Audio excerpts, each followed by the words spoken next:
Big Boss Malayalam season 7 അപ്ഡേഷനാണ്. ഷാനവാസിൻ്റെ ആരോഗ്യസ്ഥിതിയും ബിഗ് ബോസ് ഗെയിമും ആണ് പറയുന്നത്.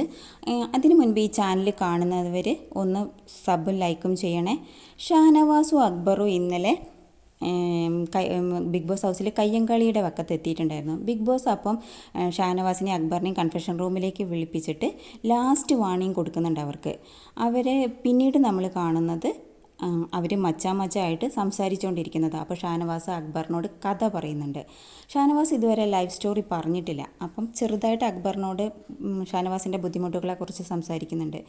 ബിഗ് ബോസ് ഹൗസിൽ സ്റ്റാർട്ടിങ്ങിൽ ഷാനവാസിന് നെഗറ്റീവായിരുന്നു, അഗ്രസീവാണ്, സദാചാരം പറച്ചിലുണ്ടായിരുന്നു, റെനയുടെ ബോയ് ഫ്രണ്ടിനെ കുറിച്ച് പറയുന്നു, ജിസേലിൻ്റെ ഡ്രസ്സിങ് രീതിയെക്കുറിച്ച് പറയുന്നു, അപ്പാനി ബിന്നി പ്രശ്നത്തിൽ അവരുടെ ഫാമിലിയെ വലിച്ചിടുന്നു, അങ്ങനെ കുറേ നെഗറ്റീവ് ഉണ്ടായിരുന്നു.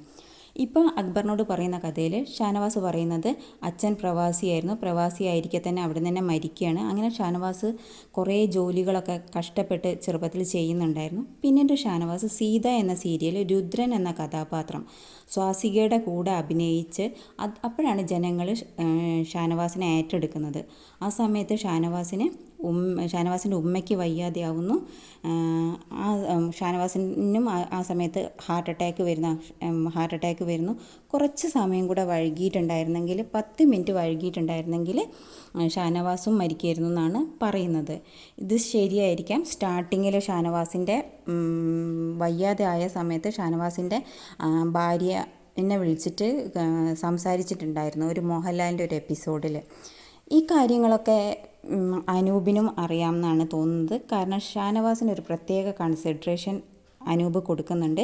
ഷാനവാസ് എവിടെ വഴക്കുണ്ടാക്കുമ്പോഴും അനീഷ് അവിടെ വന്ന് നിയന്ത്രിക്കുന്നത് കാണാം. ഷാനവാസും അനീഷും എപ്പോഴും ബോണ്ടിങ്ങോട് കൂടിയിട്ടാണ് കളിക്കുന്നത്. അവരുടെ ഒരു കെമിസ്ട്രി നമുക്ക് കണ്ടിരിക്കാൻ തന്നെ നല്ല രസമാണ്. ഇപ്പം ഷാനവാസ് മാനുഷിക പരിഗണനയൊക്കെ വെച്ചിട്ട് കളിക്കുന്ന ഒരാളാണ്. അവരുടെ ആരോഗ്യസ്ഥിതി ശരിക്കും ബുദ്ധിമുട്ട്. ബിഗ് ബോസ് ഹൗസിൽ ഈ ഗെയിം ഇത്രയും സ്ട്രെസ്സോട് കൂടി ഗെയിമൊക്കെ കളിക്കുമെങ്കിൽ കുറച്ച് ബുദ്ധിമുട്ട് തന്നെയാണ്. എന്നാലും നന്നായിട്ടാണ് കളിക്കുന്നത്. ഷാനവാസ് പലരുടെ കൂടെ നിൽക്കുന്നുണ്ട്. അഭിലാഷ് ഓണിയിലൊക്കെ ഗെയിം കൂടെ കളിക്കുന്നുണ്ടെങ്കിലും അവർക്കെതിരെയും ഷാനവാസ് ഗെയിം കളിക്കുന്നുണ്ട്. ആദില നൂറേനെ കൊണ്ട് ഗെയിം കളിപ്പിക്കുന്നുണ്ട്. ഇപ്പോൾ പോളിങ്ങിലൊക്കെ അനുമോള്, അനീഷ്, ഷാനവാസ് ഇവരാണ് മുന്നിട്ട് നിൽക്കുന്നത്. ലാസ്റ്റ് ആകുമ്പോഴും ഇവർ ടോപ്പ് 3 വരുമായിരിക്കും.